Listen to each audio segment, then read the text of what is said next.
चलिए, good afternoon.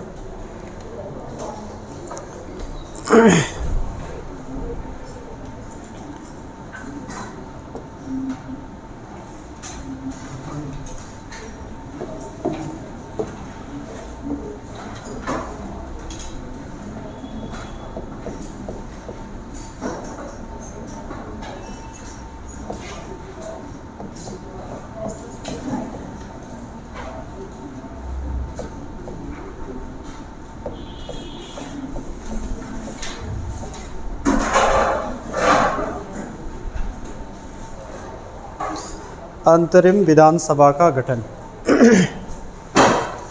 और विधानसभा हमने पढ़ चुके हैं, लेकिन अब विधानसभा का गठन कैसे होता है उस चीज़ के विषय में हम आज पढ़ने वाले हैं।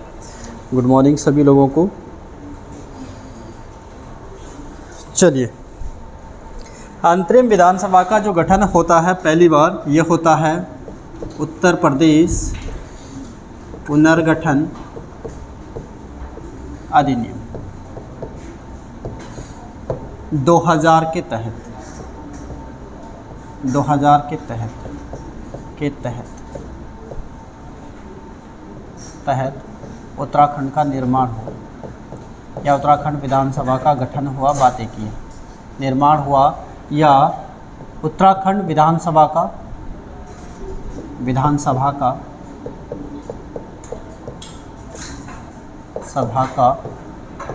गठन।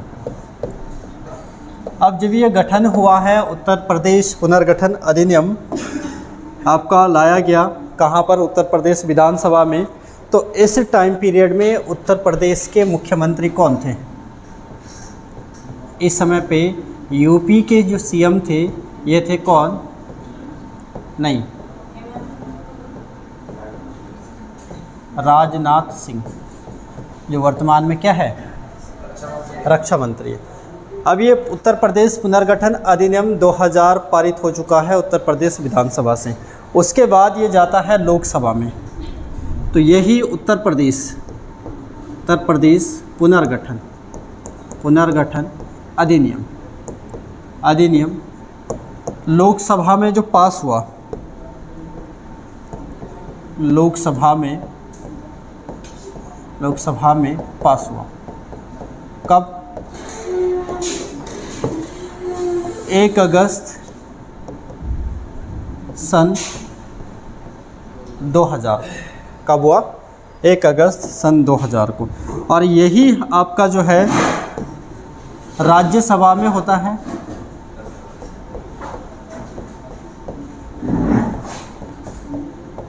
जो पास हुआ है ये कब हुआ है?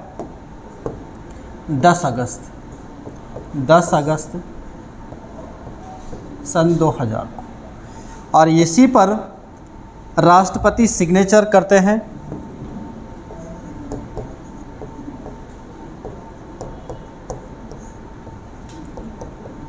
के हस्ताक्षर कब हुए हैं? कब हुए भाई? राष्ट्रपति ने उत्तर प्रदेश पुनर्गठन अधिनियम पर कब हस्ताक्षर किए जिससे उत्तराखंड राज्य का निर्माण हुआ? नहीं,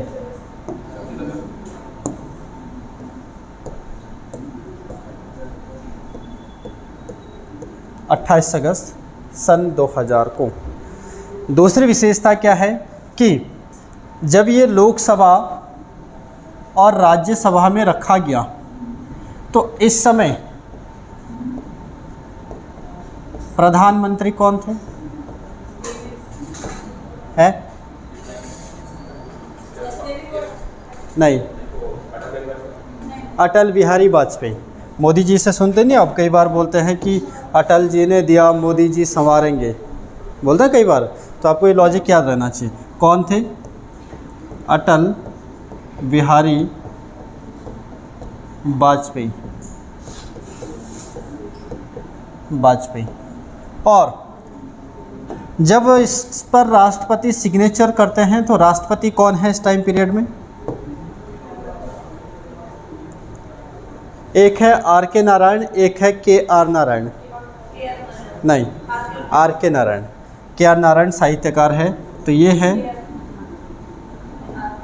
आर के नारायण राष्ट्रपति हैं इस टाइम पीरियड में। तो ये हैं KR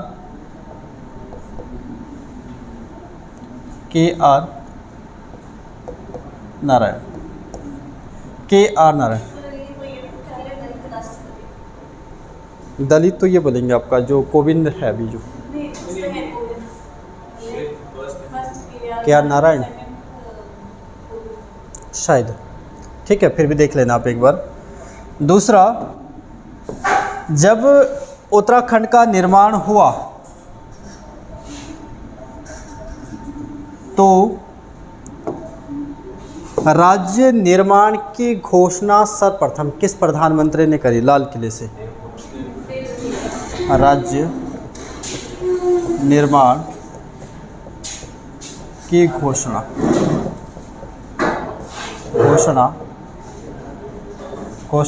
सर्वप्रथम की किसने? HD देवगौड़ा ने। HD देवगौड़ा ने कब करी है? 15 अगस्त 1996 को। कब करा है? 15 अगस्त 1996 को। लाल किले से जो पहली बार उत्तराखंड निर्माण की जो घोषणा होती है वो कब होती है? 15 अगस्त 1996। राज्य निर्माण की जो सर्वप्रथम घोषणा हुई है वो कब हुई है? 15 अगस्त 1996 को। जी। दूसरा,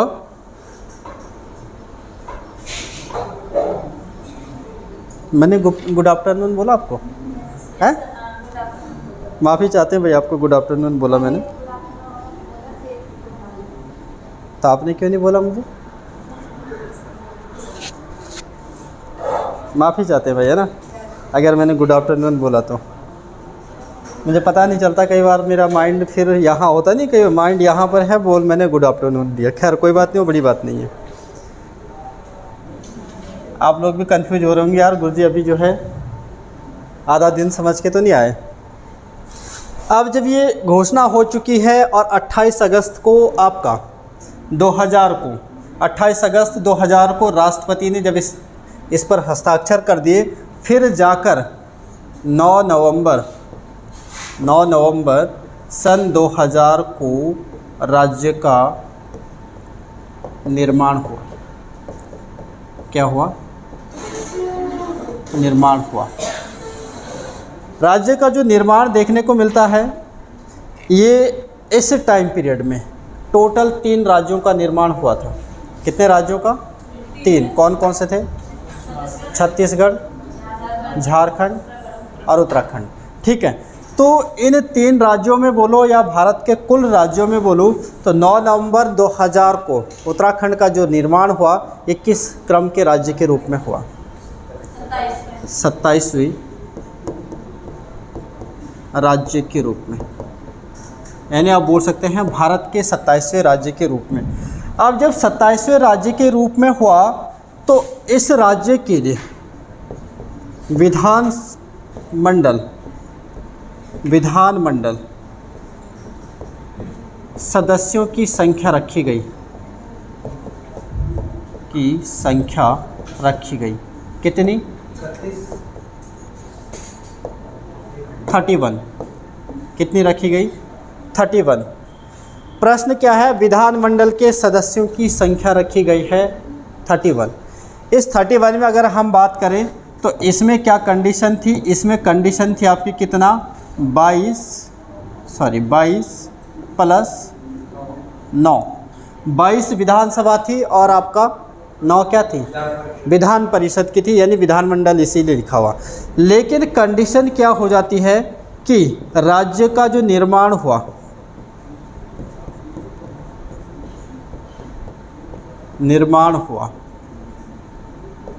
कुल राज्य का निर्माण हुआ कुल 30 विधान मंडल सदस्यों द्वारा। कितनों के द्वारा हुआ? 30 विधानमंडल सदस्यों के द्वारा, जिसमें आप लिख सकते हैं, जिसमें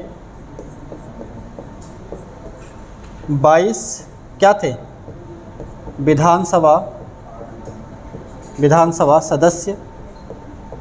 सदस्य तथा 8 विधान परिषद सदस्य, क्योंकि इसमें से ये देखने को मिला कि एक विधान परिषद सदस्य का कार्यकाल समाप्त हो गया था।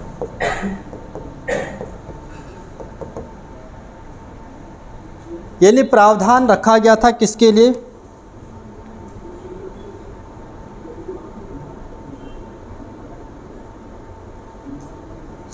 प्रावधान रखा गया था राज्य के लिए। प्रश्न यहाँ पर बड़ा कंफ्यूज करता है ये, इस प्रश्न को बड़े अच्छे से समझ जाइएगा, क्योंकि ये प्रश्न मैंने 2-3 बार जब भी पूछा तो बच्चों ने आता था, लेकिन उन्होंने ख़राब कर दिया। बाद में बोल रहे अरे विधानमंडल था, अरे विधानसभा था। एक बार मैंने पूछा कि कुल कितने विधानमंडल सदस्यों के द्वारा राज्य का निर्माण हुआ, और सब ने लिखा 31, लेकिन निर्माण कितने के द्वारा हुआ, 30 के।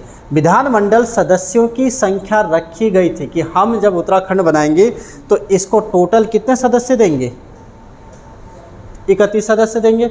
लेकिन जब 31 सदस्य देने की बात आई तब एक का कार्यकाल ख़त्म हो गया और दिए कुल कितने, 30 दिए। तो यानी निर्माण हुआ 30 से। एक बार मैंने पूछा कि विधानसभा सदस्यों की कितने, उत्तराखंड का निर्माण विधानसभा के कुल कितने सदस्यों के द्वारा हुआ। अब बच्चों के माइंड में फिर यही वाला रह गया, उन्होंने दे यही चिपके, ठीक है, जबकि कितने के द्वारा हुआ था, विधानसभा। अब ऐसे ही वो विधान परिषद को भी बोल सकता हो। यहाँ पर वो प्रश्न घुमा सकता है कि राज्य गठन के लिए कुल कितने विधान परिषद सदस्यों का प्रावधान किया गया, कितना किया गया, 8 नहीं 9।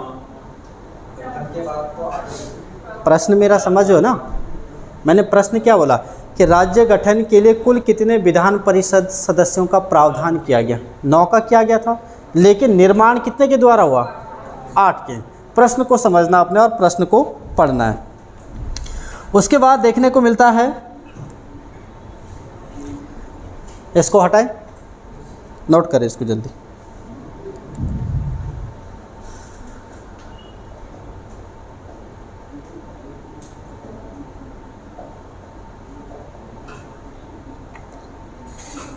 हटाएं इसको।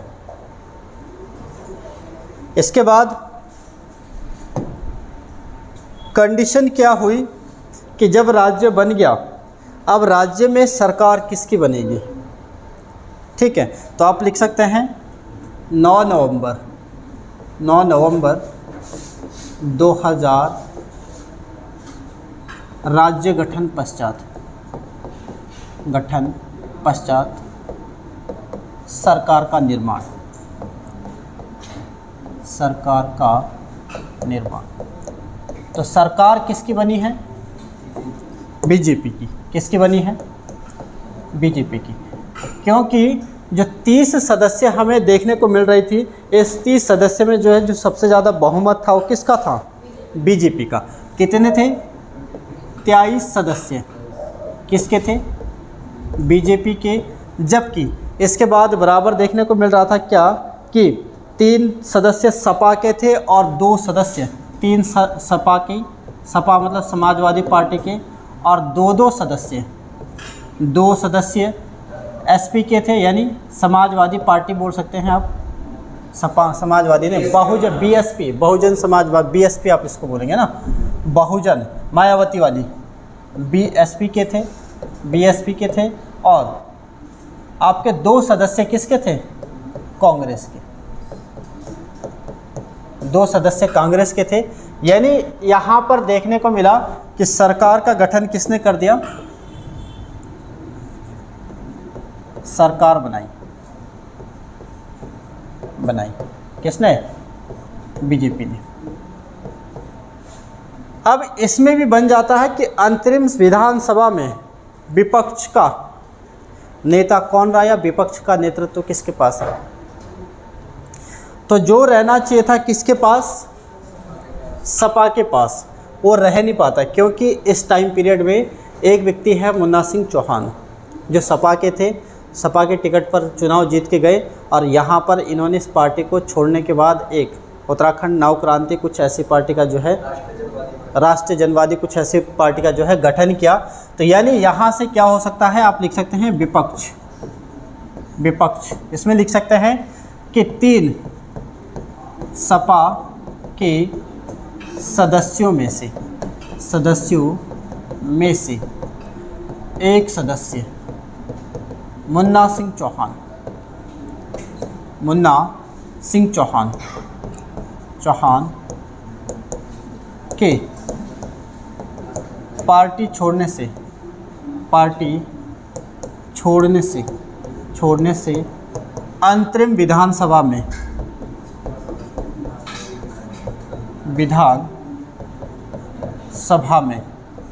में कोई भी विपक्ष का नेता नहीं रहा। दूसरा, प्रथम मुख्यमंत्री कौन बने, प्रथम सीएम ये बने हैं नित्यानंद स्वामी। और प्रथम राज्यपाल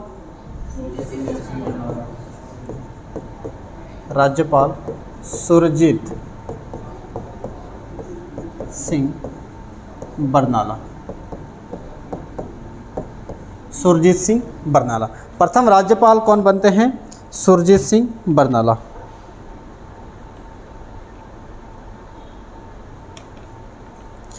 सुरजीत सिंह बरनाला जो है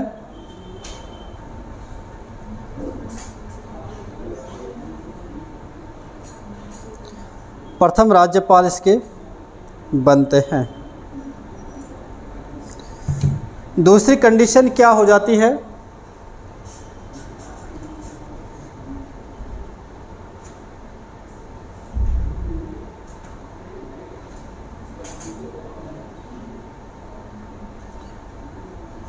सुरजीत सिंह इसके जो है बरनाला आपके क्या बन चुके हैं।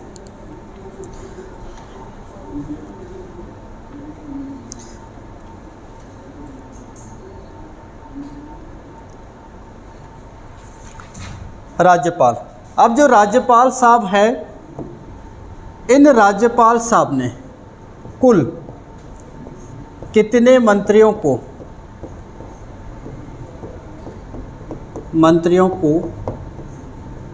शपथ दिलाई।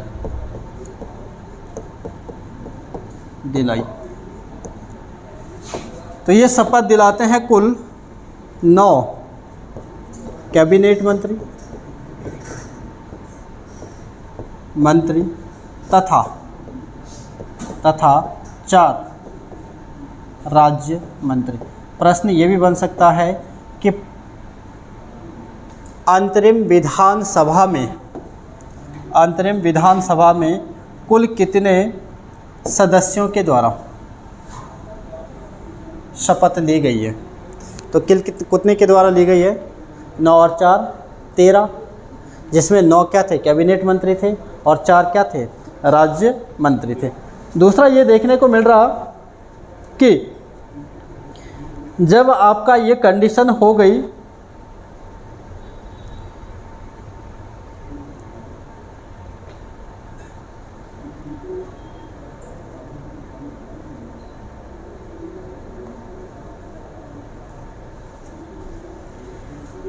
तो ये कंडीशन देखने को क्या मिल रही थी कि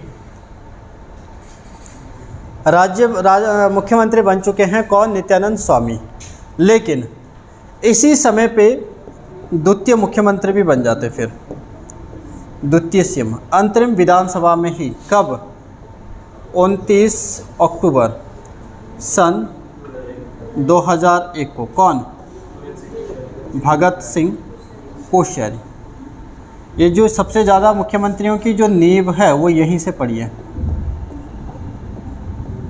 कि अगर शायद ये इस टाइम पीरियड में ऐसा नहीं करते तो आज हमें पूरा 5 साल का मुख्यमंत्री भी मिलता और उसके बाद भगत सिंह कोश्यारी को भी पूरा 5 साल कार्य करने का मौका मिलता है ना। उसके बाद इनको भी नहीं मिला, किसी और को भी नहीं मिला। 29 अक्टूबर 2001 को भगत सिंह कोश्यारी द्वितीय क्या बनते हैं, सीएम बनते। दूसरी विशेषता क्या देखने को मिलता है कि इसमें कोई विपक्ष का नेता तो था नहीं, लेकिन इसमें पूछा जा सकता है कि अंतरिम विधानसभा में विधानसभा का अध्यक्ष कौन था। सभा का अध्यक्ष, अंतरिम विधानसभा का प्रथम विधानसभा अध्यक्ष, या फिर ऐसा बन सकता है कि निर्वाचित विधानसभा का प्रथम अध्यक्ष। तो निर्वाचित का कौन होगा, यशपाल आर्य। कौन होगा, यशपाल आर्य। यशपाल आर्य कांग्रेस सरकार बनेगी ना 2002 में, अभी आएंगे उसमें। तो ये हो जाते हैं कौन, प्रकाश पंत।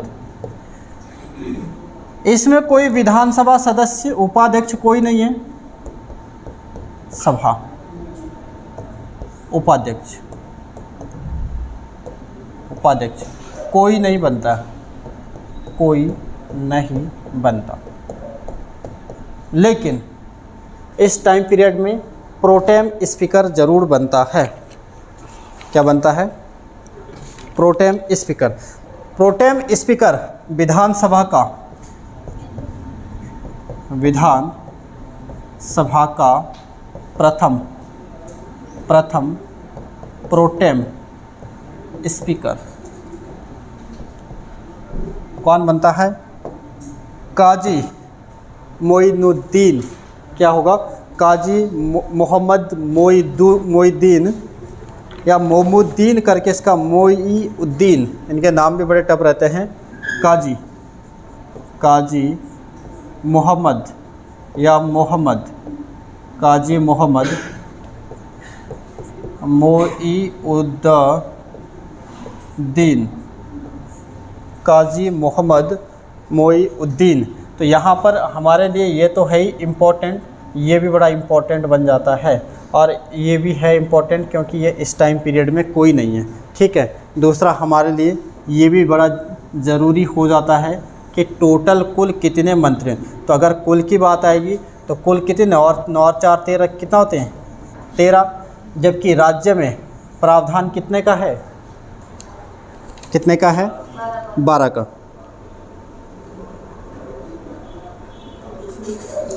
कैबिनेट मंत्री राज्य के अलग, और जी बिल्कुल राज्य में अलग होते हैं कैबिनेट मंत्री, और केंद्र में अलग होते हैं। कैबिनेट मंत्री का मतलब होता है ऐसे मंत्री जो अपने विभागों के प्रमुख होते हैं, या विभाग के विभागाध्यक्ष होते हैं, या उनको जो है फ्रीडम होती है, स्वतंत्रता होती है अपने डिपार्टमेंट में कोई भी योजना बनाने की, कोई भी कार्य करने का, है ना। तो उनको कैबिनेट मंत्री बोला जाता है। जो राज्य मंत्री होते हैं या उप मंत्री होते हैं, अब जैसे कोई बहुत बड़ा विभाग है, थोड़ी देर के लिए हम समझ सकते हैं जैसे रक्षा मंत्रालय है या होम मिनिस्ट्री है, या फिर जैसे आपका ये है क्या, वित्त मंत्रालय, ये बड़े बड़े विभाग माने जाते हैं। अब ये ऐसे मंत्रालय माने जाते हैं कि यहाँ पर एक आदमी से सारे कार्य नहीं होते हैं, तो नहीं होते हैं, तो इनकी सहायता के लिए, मंत्रियों की सहायता के लिए उप मंत्री या राज्य मंत्री भी नियुक्त होते हैं। जैसे अगर हम बात करेंगे तो अभी जो है आपका गृह मंत्रालय में भी आपके नए अभी जो है राज्य मंत्री आए हैं, उनका नाम मुझे याद नहीं है, और आपका रक्षा मंत्रालय में भी नए राज्य मंत्री आए हैं। ठीक है, रक्षा राज्य मंत्री हमारे वो कौन, अजय भट्ट साहब को, अजय भट्ट जो सांसद है नैनीताल से, वही तो बने रक्षा राज्य मंत्री। ठीक है, और अगर मैं फाइनेंस मिनिस्टर की बात करूं तो फाइनेंस मिनिस्टर कौन है केंद्र में, निर्मला सीतारमण। लेकिन उनके साथ जो राज्य मंत्री के रूप में वो अनुराग ठाकुर देखने को मिल रहा है ना। तो सहायता के लिए जो है इनके साथ ये लोग होते हैं। तो आप जो है इनको, दूसरा ये प्रत्येक राज्य में अलग होते हैं। और दूसरी कंडीशन, अब आता है विधानसभा का, अंतरिम विधानसभा का प्रथम सत्र। अंतरिम विधानसभा का प्रथम सत्र बोलेंगे, या उत्तराखंड विधानसभा का भी प्रथम सत्र हो जाएगा।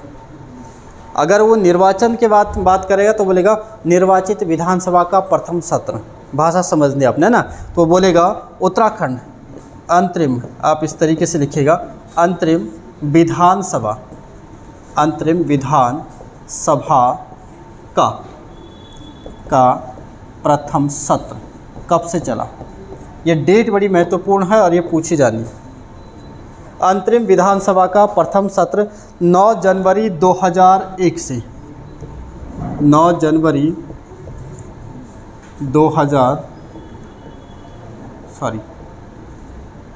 जनवरी 2001 से किस मुख्यमंत्री के नेतृत्व में चला? नित्यानंद स्वामी, NNS। ठीक है, क्योंकि 29 अक्टूबर तक तो यही रहते हैं, तो यहाँ पर यह भी बोल सकता है कि 9 जनवरी 2001 को अंतरिम विधानसभा का या उत्तराखंड विधानसभा का जो प्रथम सत्र चला, ये किस मुख्यमंत्री के कार्यकाल में चला? तो किसके चला है? नित्यानंद स्वामी के टाइम पीरियड में। अगला,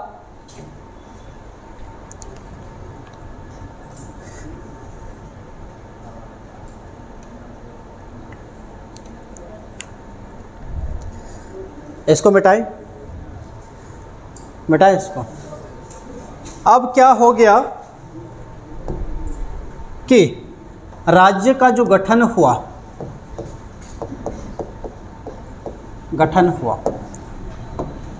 कितने विधानमंडल के सदस्यों द्वारा?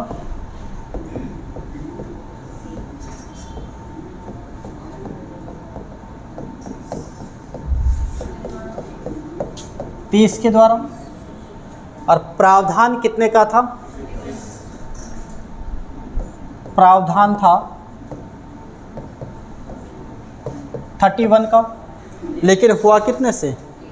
30 से हुआ। अब कंडीशन क्या हो गई कि जब ये हुई तो इसके बाद अब होने थे विधानसभा चुनाव 2002 में, लेकिन इससे पहले कि विधानसभा चुनाव कराएं तो राज्य में विधानसभा की सीटों को बढ़ाना था, और बढ़ाना था तो इसके लिए विधानसभाओं का परिसीमन हुआ। तो यहाँ पर प्रश्न बनता है कि राज्य में सर्वप्रथम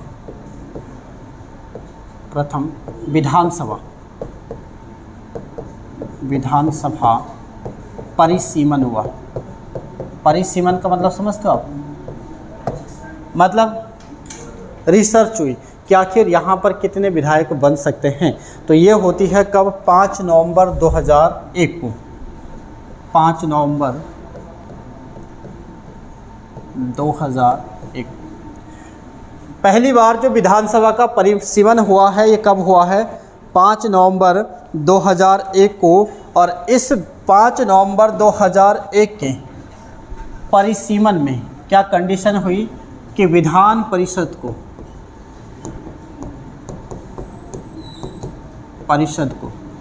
क्या कर दिया?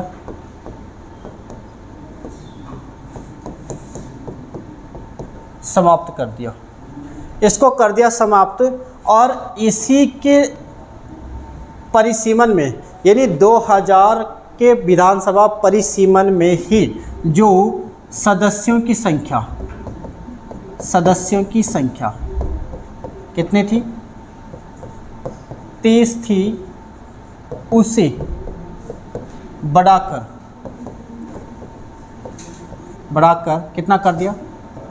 71, यानी 70 + 1 71 कर दिया। क्या कर दिया? 71। वर्तमान में अगर हम बात करें, वर्तमान में विधानसभा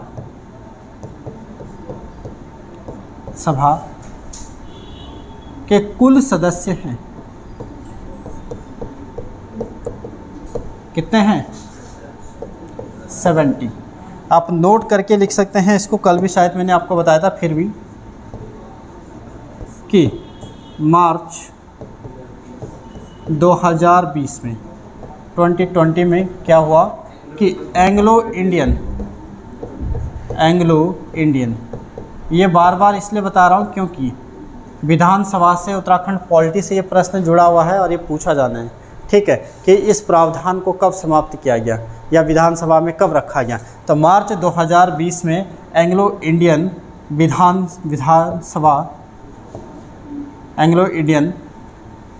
सदस्य के प्रावधान को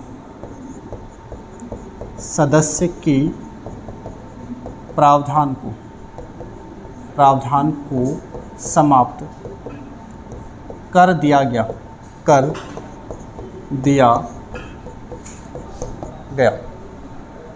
ये प्रावधान था, इस प्रावधान को क्या कर दिया गया? समाप्त कर दिया गया।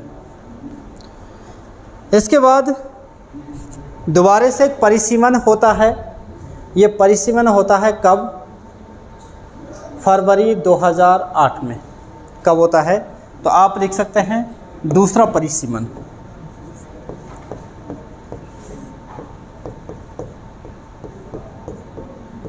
ये कब हुआ है? फरवरी 2008 में। 2008 में। इस परिसीमन की विशेषता क्या है? कोई बता सकता है? इस परिसीमन के तहत क्या किया गया कि लोकसभा चुनाव होने थे इस टाइम पीरियड में, तो लोकसभा के लिए किया गया ये। और इसके तहत क्या हुआ कि प्रत्येक लोकसभा के अधीन विधानसभा की 14 सीटों को रखा गया। लोकसभा की कितनी सीटें हैं? 5। और विधानसभा की 70। 14 पंद्रह कितना का होता है? 70 होता है ना। हाँ, तो आप लिख सकते हैं इस परिसीमन के तहत, परिसीमन के तहत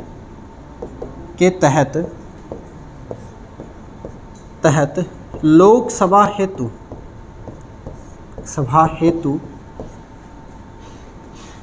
हेतु प्रत्येक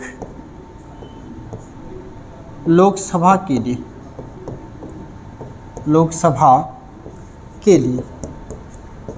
लिए 14 विधानसभा सीटें रखी गई।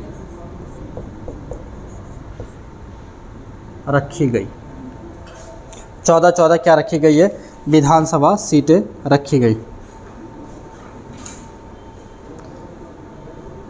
दूसरा, इसको भी लिख दीजिएगा ज़रा, ये वाला।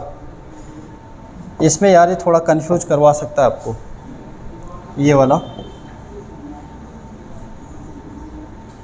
कि एंग्लो इंडियन का जो सदस्य है इस प्रावधान को समाप्त कब कर दिया गया?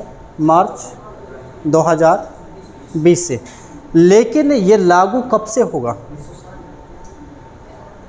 समाप्त तो कर दिया मार्च 2020 में, ठीक है, इसको विधानसभा में ला दिया, लेकिन इसको लागू कब से किया जाएगा? भाई जब से विधानसभा चुनाव होगा तब से होगा ना। और विधानसभा चुनाव कब हुआ? 2022 में।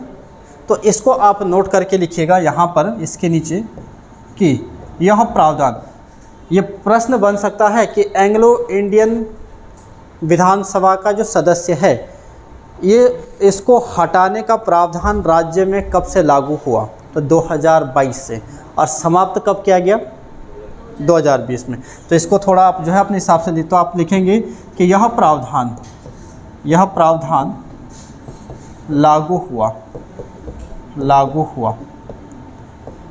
2022 में। देखना इस प्रश्न में भी आप देखोगे जब ना, तो बड़ा कंफ्यूज होंगे लोग, इसमें बड़े कंफ्यूज होंगे। देखना अभी ये हाईलाइट नहीं हुआ, और जिस दिन ये प्रश्न बन गया उस दिन बड़ा हाईलाइट हो जाएगा। लोग इसको जो है कोई 20 लगा के आएंगे, कोई 22 लगा के आएंगे। आप इसलिए बढ़िया, सबसे बढ़िया क्या है कि उसकी भाषा पढ़ना पहले। क्या वो ये बोल रहा कि इसको समाप्त कब किया गया? विधानसभा के द्वारा। तो विधानसभा के द्वारा जिसको समाप्त किया गया, या मुख्यमंत्री ने जिसको समाप्त करने की जो घोषणा करी है, वो कब करते हैं? मार्च 2020 में। और ये जो प्रावधान है ये लागू कब से होगा? कब से होगा? 2022 से। तो इस शब्द को जो देखना, इस शब्द में बहुत सारे कन्फ्यूजन हो जाएंगे कोई, तभी तो कई बार ये जो डबल ट्रिपल सन आते हैं ना कई बार उत्तराखंड में, दरअसल ये ख़राब नहीं होते हैं, ये ख़राब नहीं होते हैं। लेकिन लोग जो है, किसी ने तो उसके निर्माण की डेट लिखी हुई है, शिलान्यास की डेट लिखी हुई है, किसी ने उसके उद्घाटन की डेट लिखी हुई है। अब जैसे हमने बोल दिया कि टिहरी क्लॉक टावर बना, कब बना? कीर्ति शाह ने बनाया था। कब? 1897 में। बनकर पूर्ण हुआ 1903 में। तो जो आपका जैसे वो है, तो कहीं पर वो 1897 बोलता है, कहीं पर वो 1903 बोलता है, क्योंकि किसी ने तो ये डेट लिखी है, किसी ने ये डेट लिखी हुई है। अब अगर कोई व्यक्ति इसको बताए, तो कुछ बच्चों ने ये पढ़ा हुआ, उनको लगता है कि जी नहीं, ये तो हमने तो ये पढ़ा है, उत्तराखंड में ये कंडीशनें हैं, है ना। डेटें किसी ने ख़राब नहीं लिखी हुई, लेकिन क्या है उनको आगे। अब ये जो थी, ये थी शिलान्यास। शिलान्यास, हमें शब्द भी समझना पड़ता है कई बार। शिलान्यास किसी चीज़ का तब होता है जब उसका निर्माण होना। आपने देखा नहीं, आज जो है मुख्यमंत्री ने करी है 33 करोड़ योजनाओं का शिलान्यास।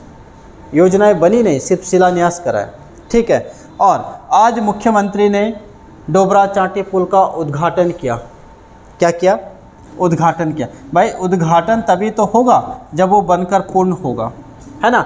तो ये डेटे देते हैं, ये देते हैं, कई बार ये शब्द देते हैं, अब वो शब्दों पर ध्यान नहीं देते हैं, और नहीं देते हैं तो इसलिए वो गलत डेट कई बार जो है लिख देते हैं। तो डेट गलत नहीं होती, दरअसल वो सही होता है, पर बात वही है कि किसी ने उसको क्या लिखा हुआ, आगे लिखा हुआ, किसी ने उसको पीछे लिखा हुआ। तो शब्दों का बड़ा खेल होता है।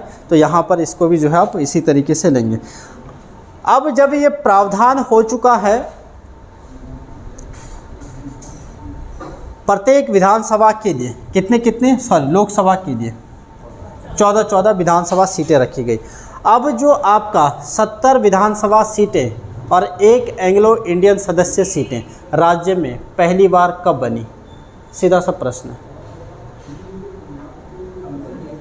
हाँ, 1960 क्यों आएगा? हाँ, मेरा प्रश्न सीधा सा है कि राज्य में विधानसभा 70, जो राज्य निर्माण के समय जो कितनी सीटें थी, 30 सीटें थी या 31, जो भी आप बोलना चाहो, ठीक है। अब ये पहली बार 70 + 1 कब बनी?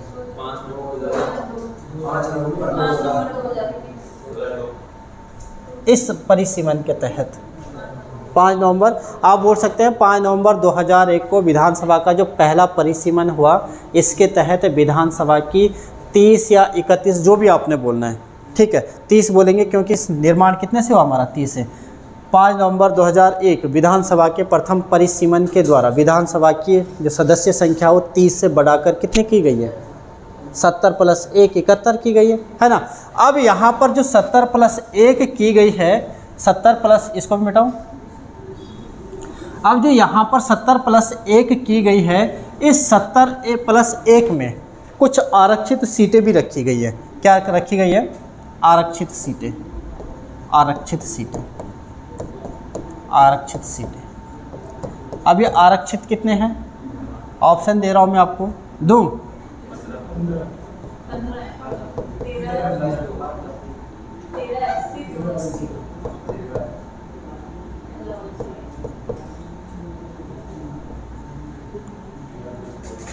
चलो इसी में दो आप।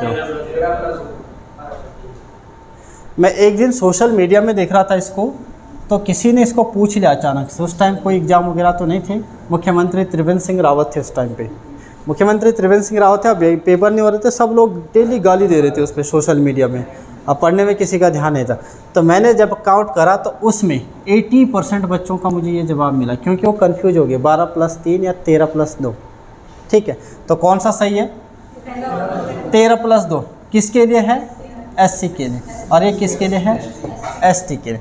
अब देखते हैं इन सीटों को ज़रा, ठीक है, कहाँ पर कितनी सीटें हैं। तो यहाँ पर लिखेंगे आप क्रम संख्या, क्रम संख्या। यहाँ लिखेंगे आप विधानसभा, यहाँ लिखेंगे आप जिला, जिला, यहाँ लिखेंगे आप विधानसभा सदस्य, सदस्य संख्या, संख्या, और यहाँ पर लिखेंगे आप, यहाँ पर लिखेंगे आप SC सदस्य संख्या और ST सदस्य संख्या। OBC भी होती है? नहीं। और EWS? नहीं। पक्का? चलिए अब आते हैं पहले वाले में। तो पहला जो जिला लिखेंगे हम वो कौन सा लिखेंगे? पहले चलते हैं पिथौरागढ़। पूरब से चलेंगे ना, शुरुआत पूरब से करेंगे। पिथौरागढ़, पिथौरागढ़। हरिद्वार से करें? कोई बात नहीं। पिथौरागढ़, पिथौरागढ़ में कुल कितनी विधानसभा सदस्य संख्या है? नहीं, 4। कितनी है? 4।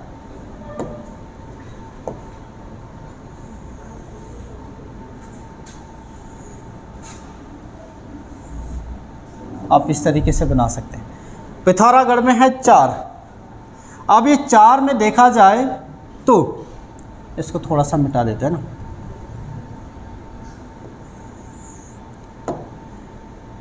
इसमें जो देखा जाए आप लिख सकते हैं 3 + 1 4 बराबर 4। अब इसमें एक सीट क्या है? एससी की। कौन सी? गंगोली हाट, गंगोली हाट। एसटी की है? नहीं है। ठीक है।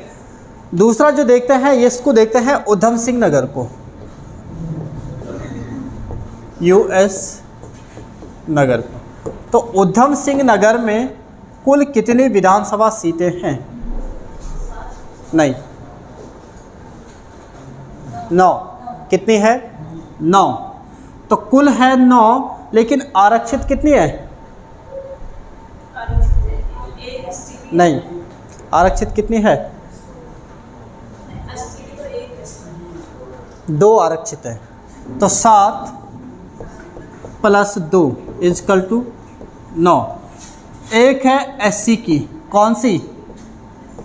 बाजपुर सीट, बाजपुर विधानसभा सीट। और एक है एसटी की। कौन सी? नानकमत्ता, नानकमत्ता। एक है एसटी की नानकमत्ता। इसके बाद आते हैं तीसरे नंबर पर। तीसरे नंबर पर जो देखते हैं ये देखते हैं हम उत्तरकाशी। उत्तरकाशी में टोटल जो सीटें हैं वो कितनी हैं? 3। तो 2 + 1। यहाँ पर एक जो है एससी की है। कौन सी? प्रोला विधानसभा, प्रोला सीट। एसटी की है? नहीं है। इसके बाद आते हैं चौथे नंबर पर। किस पे? चमोली पे। सबसे बड़ा ज़िला जो हम पढ़ते हैं, चमोली। तो चमोली में भी जो देखने को मिलती है, इसमें भी टोटल कितनी सीटें हैं? 4 सीटें। नहीं, 3 है भाई, 4 नहीं है, 3 सीटें। इसमें भी 3 है, 2 + 1। और ये एक जो है ये कौन सी है? थराली सीट, थराली सीट है। इसमें भी एससी वाली, एसटी वाली कोई नहीं है। एससी वाली कौन है? थराली। हमारे लिए ये एससी और एसटी की कई बार वो ज़रूरी नहीं संख्या देगा, और सीधे नाम पूछ देता है कि निम्न में से कौन सी जो है आरक्षित सीट है। इसके बाद आता है 5वां जिला। 5वें जिले की बात करेंगे तो 5वें में आता है टिहरी। टिहरी, टिहरी में कुल कितनी सीटें हैं? 6। 5 + 1। एक कौन सी है? घनसाली की सीट, घनसाली सीट। और ये क्या है? ये कुछ नहीं है। टिहरी में है कुल 6 सीटें। इसके बाद आते हैं 6वें पे। 6वां जो है आपका देहरादून, बड़ा महत्वपूर्ण है। देहरादून। तो देहरादून में टोटल सीटें कितनी हैं? 10। यानी 8 + 2, 8 + 2, 2 आरक्षित है ना। एक है आपकी एससी के लिए। कौन सी? राजपुर सीट। और एक है आपकी एसटी की। कौन सी? Chakrata, Chakrata seat, Chakrata seat. इसके बाद आते हैं 7वें पे, हरिद्वार। हरिद्वार में टोटल कितनी हैं? 11। आरक्षित कितनी हैं? 3 प्लस 9, 8 और 3 11 है ना, 8 हो जाएगी। 8 प्लस 3। अब ये 3 SC की है या ST की है? SC की। कौन कौन सी है? ये 3 है। एक तो है झबरेड़ा सीट, एक है भगवानपुर सीट, और एक जो आपकी हो जाती है, ये हो जाती है बड़ी महत्वपूर्ण, ज्वालापुर सीट। कौन सी? ज्वालापुर सीट। और ये कोई भी नहीं है, ये है नहीं है। देहरादून के बाद हरिद्वार के बाद आते हैं पौड़ी में। इसको मिटाएं इतना वाला, ठीक है, इसको समझ गए होंगे आप, है ना। अब आते हैं पौड़ी में।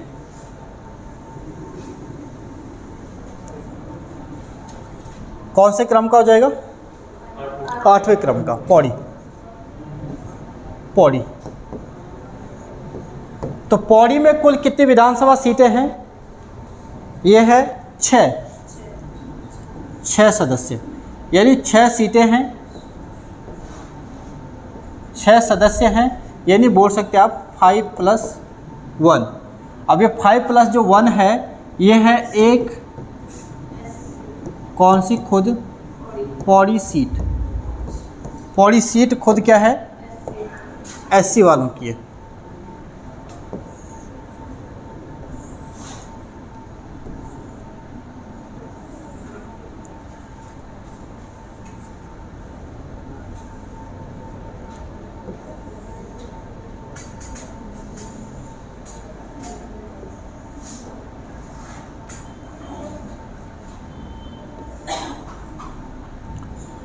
इसके बाद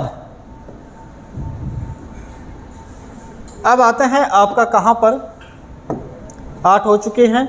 इसके बाद आते हैं नैनीताल, 9वें पे। नैनीताल। तो नैनीताल में जो टोटल सीट देखने को मिलती है वो कितनी है? 6। कितनी है? 6 सीटें नैनीताल में भी है, यानी बोल सकते हैं आप 5 + 1 6। और इसमें भी एक सीट जो हो जाती है, कौन सी? खुद नैनीताल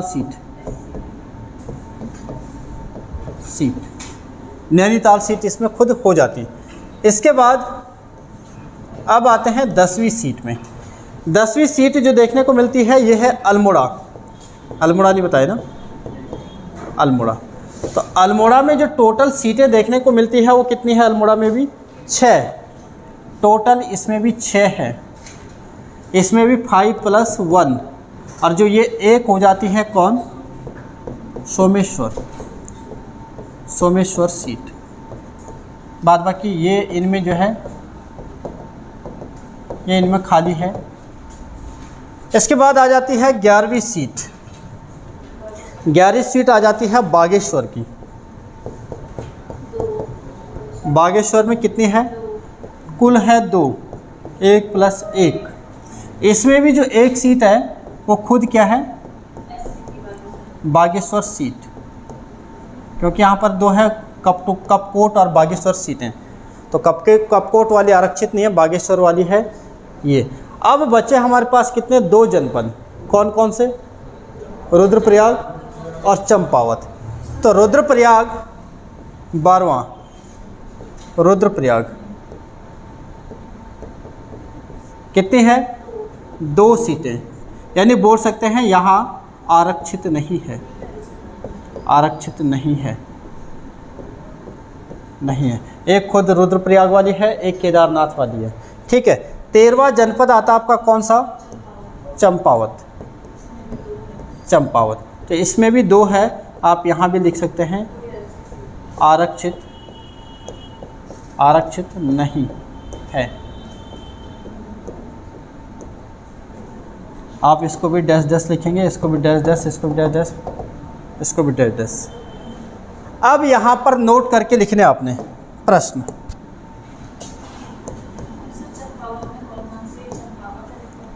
चंपावत की है और एक दूसरी जो आपकी हो जाएगी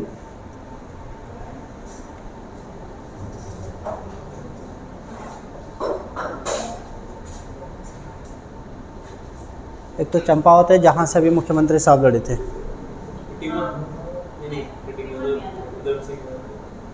उसका नाम भूल रहा हूँ मैं, चलो अगर याद आता तो बताओ। 2 सीटें फिलहाल है ना। पहले नोट करके लिखना आपने, 2 जनपद ऐसे जिनमें कोई विधानसभा सीट आरक्षित नहीं है। कौन कौन से हैं? रुद्रप्रयाग और चंपावत। रुद्रप्रयाग और चंपावत। सर्वाधिक आरक्षित सीटों वाला जिला,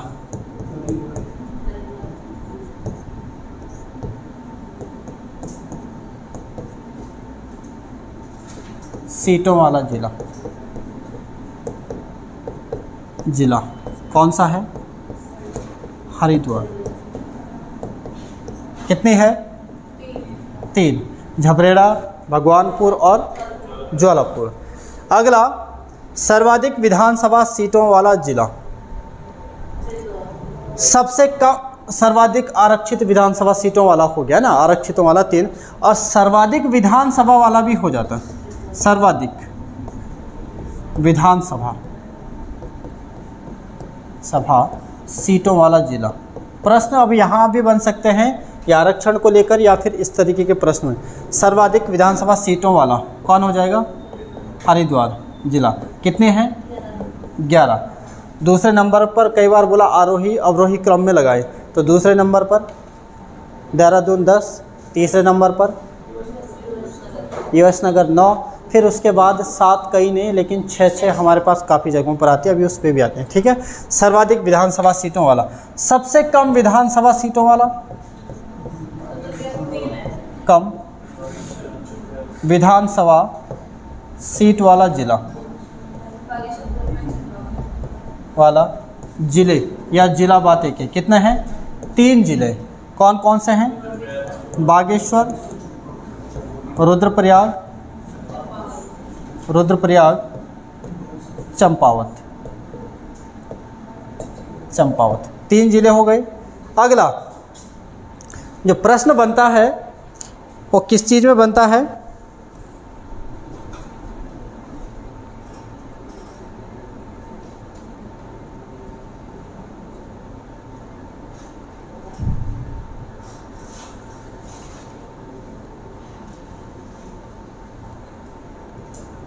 परिसीमन मीन्स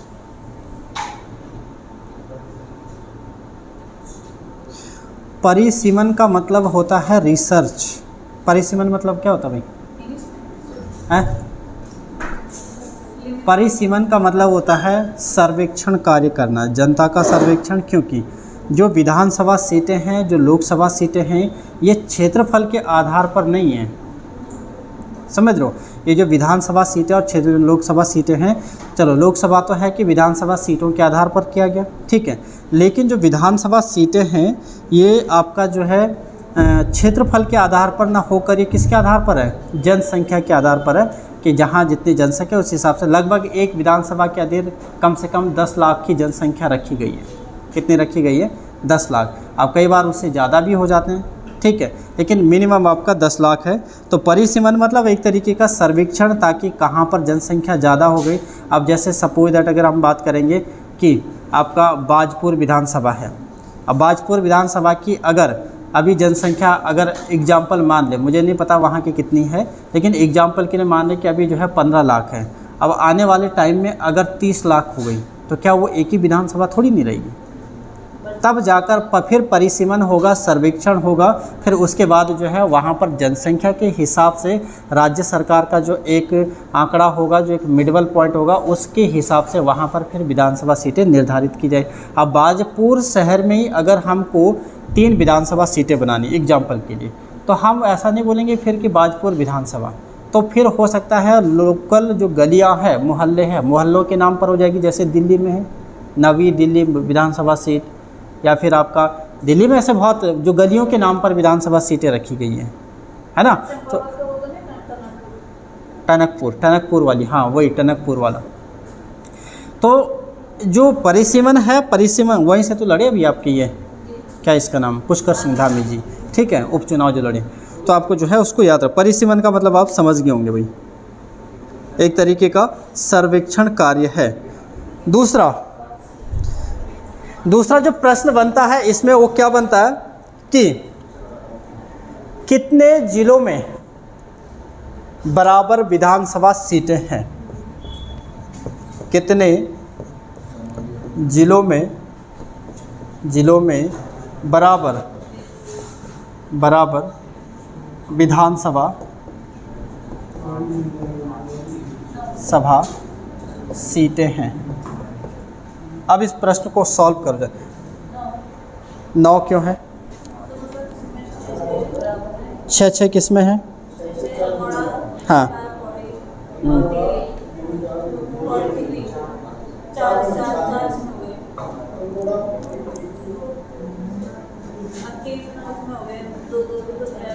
मैंने बोला प्रश्न क्या है, कितने जिलों में बराबर विधानसभा सीटें हैं। 7 जिले, कितने हैं, 7 जिले। अब लिखो 7 जिले कौन कौन से हैं, 7 जिले पहले इसको देख लीजिएगा। 7 जिले कौन कौन से हैं, तो पहला कौन सा हो जाएगा आपका, टिहरी, फिर हो जाएगा पौड़ी, फिर हो जाएगा नैनीताल, फिर हो जाएगा अल्मोड़ा। 4 में कितनी है, 6 है, 4 में 6 है, और 4 और 3 2 वाले। मैंने प्रश्न ना तो 3 बोला ना 6 बोला, मैंने प्रश्न क्या बोला, कितने जिलों में बराबर विधानसभा सीटें हैं।